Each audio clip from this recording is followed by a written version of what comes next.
Yeah, tell us more about Brough Enfield. What do you know about the company? British company based in Wiltshire.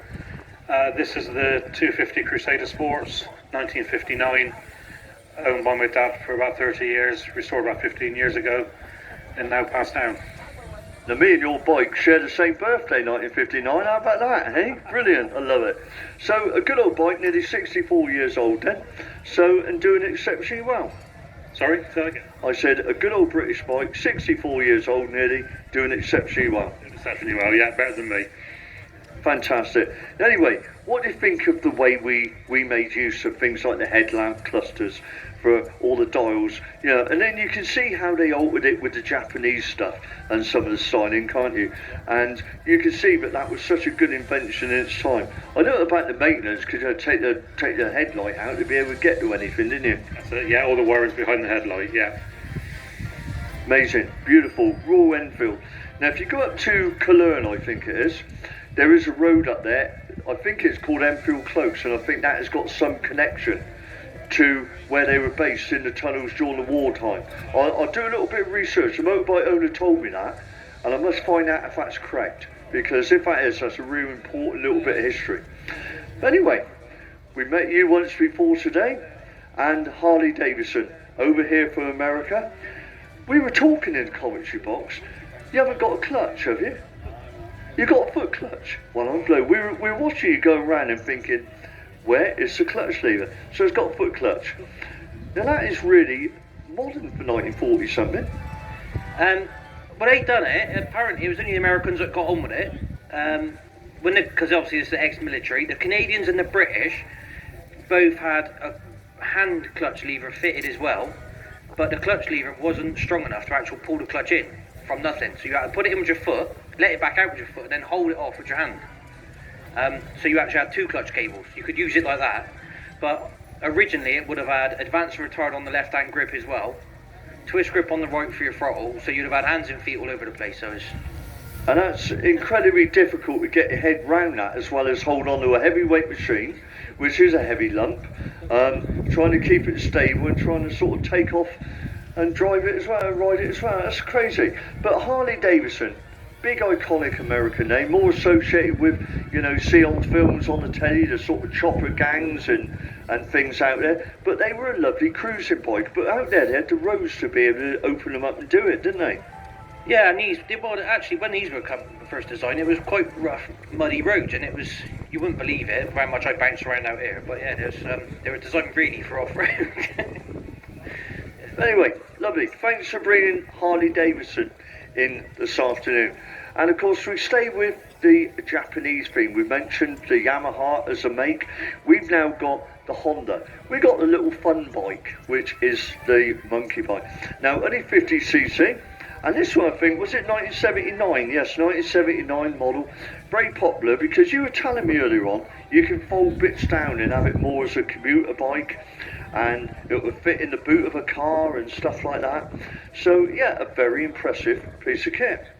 But a little demonstration of it, that. Yeah, basically you fold it down, put it in the back of your car or whatever. It just makes it more versatile. Go anywhere by. Now it seems to me that Honda, Yamaha, Kawasaki, Suzuki, they all came over here with these little bits of, what can you call it, little bits of upgrading to our motorbikes, and it really lifted off. And they built a bike for everyone, including the fun side of owning a small monkey bike. But yeah, love it. But moving back to our British bikes, we have the Dot Motorcycle Company. Now this one here is the 1946 Dot Milflow. If you get a chance to have a chat to Alan, have a look at some of the things that he's got here, because apart from the motorbike, which I know very little about, I have to admit, I know very little about Alan's motorbike, but when you look at all the things he's got on there, it is amazing, because he's even got the birds that are pecking away at the tops of the milk bottles, which, if you can remember having a doorstep delivery, that's exactly what happened during the winter months. But he's got the coins of the realm here, he's got all the information about the bike, including its restoration. So if you can get a chance to have a chat with Alan, lots happening on the Dot motorcycle. There's not many of these survived apparently. Is it about 4, Alan, or 6? bikes. How many are left? There's not many, is there? There's about 6 of those. Fantastic. Now, motorbikes, if you get to 17, you have to have a different licence to what you have when you're a learner at 16. But if you're a learner at 16, this is the type of bike which would have been open to you. You'd have been able to have ridden this at 16, a little 49cc, a moped. Now, a very popular one. Now, I like number plates. And yes, I love the use of the number plate on the Baughan. However, it was discontinued, it was dangerous at the time. But when I talk of number plates, these all tell a story. And when you look at YC in a number plate, that is Somerset. And of course, this little one is the Rally Runaround. Now, German's bought this up today, and a very good afternoon to you, second time in the arena for you. Yeah, I bought it in Yeovil, that's why it's Somerset registered. And it's in the condition I bought it, never been done up. Now, of course, the beauty with a moped with pedals is if you broke down, you could pedal it. 55, yeah, lovely machine, and they make use of the headlamp cluster to put in the dials and the switches. And of course, you know, we were good at this. We were good at designing bikes, weren't we?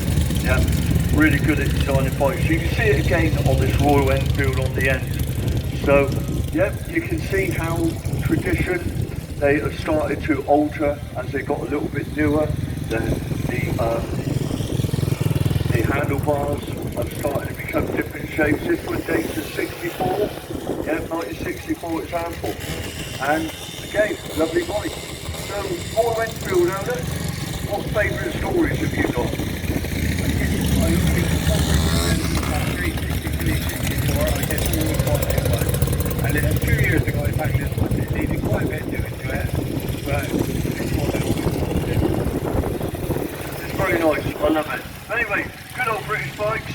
We've seen Royal Enfield, we've seen Triumph, we've seen BSA, we've seen Harley-Davidson from America, and we've seen the Japanese stuff, the Yamaha, the Honda.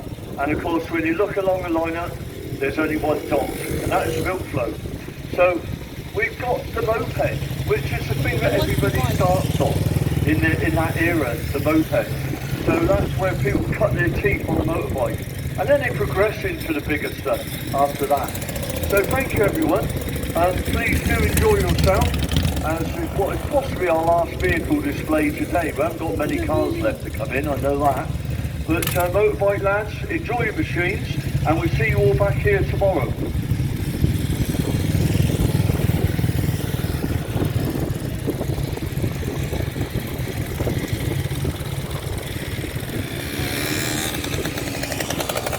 Now before you go, Liz in the box, give us a wave, Liz. Liz would like to say thank you to all the motorcycle owners for making such a great display this morning and this afternoon. And I believe you're section steward, Liz, aren't you? Section steward. Yes, you are. Excellent. All right. Well, thank you, everyone. See you on the next one.